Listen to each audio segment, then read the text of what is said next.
Молодые люди идут в науку. Если еще несколько лет назад в стране наблюдалось старение научных кадров, то сегодня эта тенденция изменилась.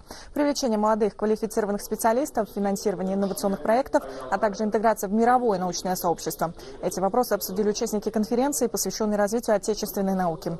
Как сообщил министр образования и науки Бахыджан Жумагулов, финансирование отрасли выросло до 48 миллиардов тенге. В этом году отечественные вузы участвуют в большинстве из существующих международных научных проектов. Взят курс на ускоренное развитие науки в вузах, привлечение студентов, магистрантов и докторантов к научным исследованиям. Этому содействует и переход к новой системе ученых степеней и званий. Есть Назарбаев университет, который является по существу главным в системе образования и науки. Необходим еще один научно-образовательный центр.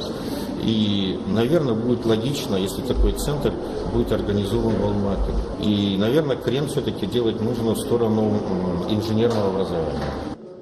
На выставке, организованной в рамках конференции, представлены инновационные проекты ведущих научных центров страны. Собраны лучшие отечественные разработки. Один из таких – проект завода по производству металлургического кремния в Карагандинской области.